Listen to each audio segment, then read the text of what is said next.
¿Qué hacer ante un problema jurídico? La respuesta en Caso Abierto.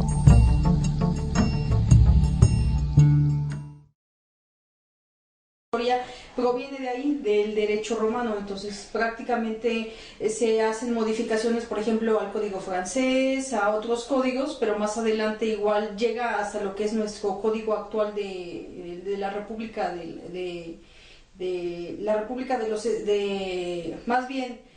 Cada estado tiene su código, como ya lo hemos mencionado nosotros anteriormente, y nosotros nos estamos rigiendo con respecto a este tema de la tutela en el Código Civil para el Estado de Puebla. Entonces es bastante extenso. De hecho, los artículos a los que nos referimos para tratar este tema empieza del 639 al artículo 789. Entonces ahí es a donde podemos checar lo de la tutela, porque casi no se da este tipo de temas.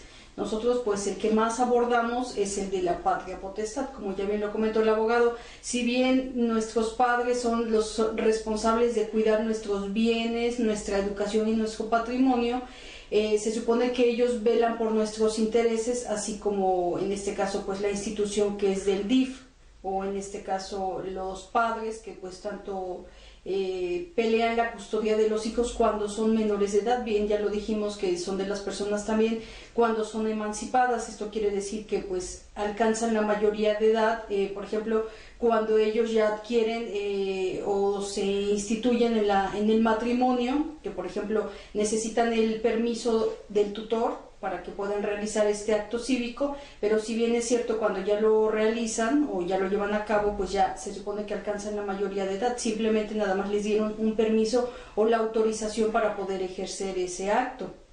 Sí, bueno, realmente se consideran mayores de edad porque, y yo insisto, aunque no han alcanzado la madurez, la ley le dice emancipados porque como que se liberan. Fíjate, y es algo, bueno, curioso y bonito a la vez, ¿no? En aquellos chicos que pues se enamoran temprano, hay mucha gente muy trabajadora, ¿no? Volvemos a lo mismo.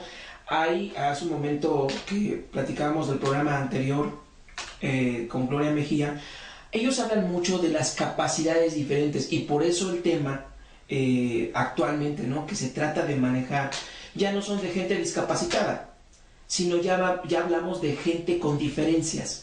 Y yo creo que está bien. Hablamos, por ejemplo, incluso de la homosexualidad, ¿no? Que ya no se te señala como una persona ya no señalada como algo malo, ¿no? Porque antes decían, no, es homosexual o es lesbiana, que finalmente es lo mismo, ¿no? La diferencia es que es con aspecto de hombre, con aspecto de mujer, pero antes se le señalaba, ¿no? Así como que se te acusaba, como si tuvieras algo feo, ¿no? Y simplemente no, simplemente somos gente diferente, ¿no? O sea, si es un ser humano con aspecto de mujer, pero le gustan las mujeres, bueno, pues es su decisión, ¿no? Y en el caso de los hombres igual, hay muchas cosas que se heredan, ¿no?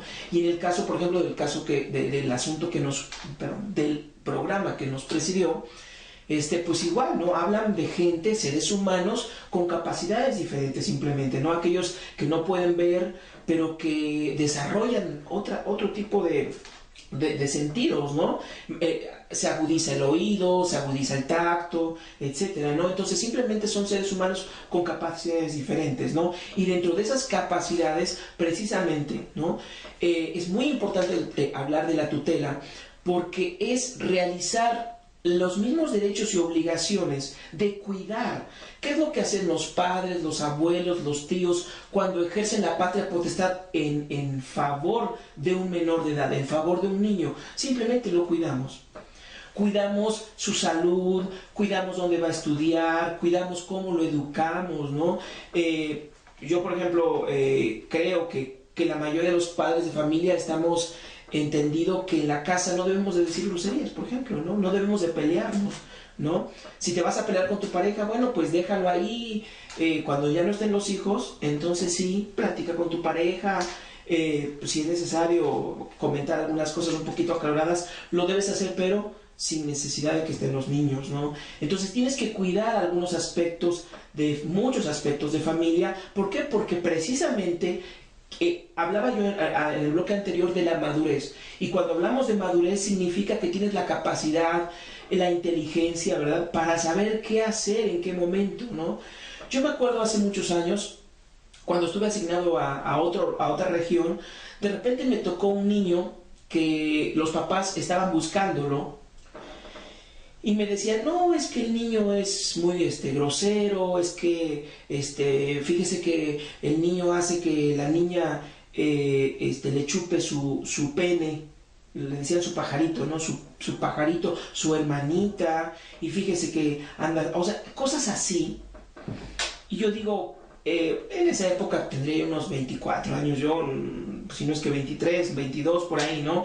Yo en esa época la verdad es que no entendía de repente el comportamiento del niño. Si el niño era muy inquieto, lo recogí y lo puse a disposición del DIF estatal en Puebla, en la ciudad de Puebla. Recuerdo bien porque levanté actas y demás. Yo en esa época era yo servidor público. Pero sí me interesó el niño, y finalmente fui al DIF una semana, 15 días después. Hablé con los psicólogos porque me cuestionaba por qué el niño era así, ¿no? Porque los papás me decían, es que el niño está poseído, licenciado.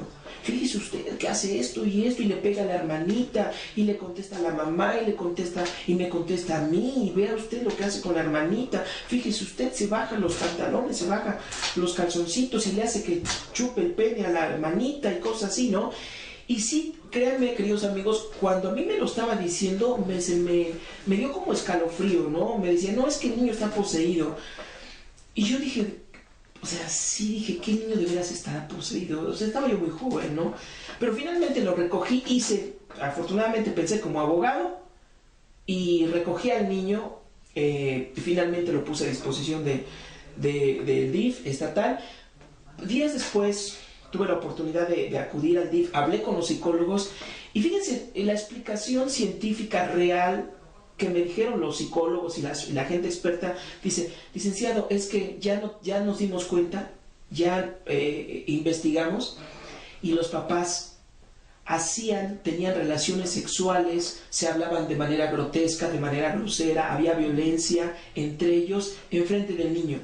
El niño, que en aquella época tendría unos escasos 7, 8 años, simplemente repetía el comportamiento de lo que veía. Imagínense. Entonces, qué poseído ni qué nada, ¿no? O sea, realmente el niño necesitaba del encauzamiento, necesitaba verdaderamente de que gente lo recogiera, lo vigilara, lo cuidara, y realmente lo educaran correctamente. No todos tenemos esa capacidad. Y entonces, y en otro programa les prometo, ya lo platicamos con la licenciada María del Rocío Paredes Tejeda, que vamos a tratar el tema de cuándo podemos perder la patria potestad, porque no todas las personas tenemos la capacidad para poder educar bien a nuestros niños, para poder encauzarlos bien, ¿sí? Y precisamente cuando estos niños son abandonados por todos los familiares, ¿por qué? Porque no es la gente que, pues, así es. No todos tienen esa capacidad. Y de repente encontramos a un niño abandonado, encontramos niños en la calle, que hoy ya en nuestra región, yo hace muchos años que vivía yo aquí en Teziutlán, no veía gente que limpiara los cristales, payasitos haciendo en las esquinas, etcétera. Pero eso te habla de un problema grave de pobreza, de educación, de abandono. Y no sé, queridos amigos ahí en casita, si coincidan conmigo, pero ese problema de abandono, sí, lo tenemos que ver precisamente a través de este tema que estamos platicando sobre qué es la tutela, porque finalmente la tutela implica precisamente el otorgar esa necesidad que tiene un niño que es abandonado por sus padres, por sus parientes, que no tiene quien lo cuide, ¿sí? Tenemos que darle esa obligación, porque es una necesidad de la criatura, y no solamente de la criatura. Hace un momento hablaba yo un poquito del programa anterior de capacidades diferentes. Todos aquellos niños que nacen con un padecimiento y que nunca van a poderse valer por sí mismos, los que tienen un pequeño retraso, ¿sí? O un mucho retraso, ¿sí? Y que a pesar de que llegan a los 18 años, 19, 20 años, nunca van a poder ser seres normales, nunca se van a poder valer por sí mismos. ¿Quiénes van a cuidar de esas personas? ¿Quiénes van a cuidar de esos niños? tengo un amigo, compañero, ¿te acuerdas? Que tenía una hermana que tenía, que estaba malita, sufría de síndrome de Down, ¿sí? Y esas personitas, esas personitas, seres humanos, mueren muy jóvenes, pero hay quienes no. A los 30 años, bueno, a lo mejor tú como papá, mamá, todavía tienes la capacidad física para poderte hacer cargo de ellos, y cuando no, ¿a quién se los dejas? Entonces sí es importante platicar de este tema de la tutela, sí es importante que la gente sepa que la tutela es exactamente prácticamente los mismos derechos y obligaciones que tenemos los padres hacia los hijos, con la diferencia de que no son nuestros hijos, pero tenemos la obligación de cuidarlos. Así es por eso tan importante que cuando acuden ante la autoridad judicial, ahí los valoran. De hecho, la trabajadora social, los psicólogos, el mismo juez, los secretarios de acuerdos, están al pendiente del estado emocional, físico en el que se encuentran los menores de edad, para ver el dictamen que se les tiene que hacer, si sufren violencia, si son maltratados, si tienen una buena educación, o sea, claro. Todo eso lo valoran para ver a quién le van a dar la custodia o la guarda del menor. Vamos a un corte, queridos amigos, no se vayan, regresamos. El caso sigue abierto. Conozcamos nuestros derechos y obligaciones. Todo en el marco de la ley. Caso abierto continúa después del corte.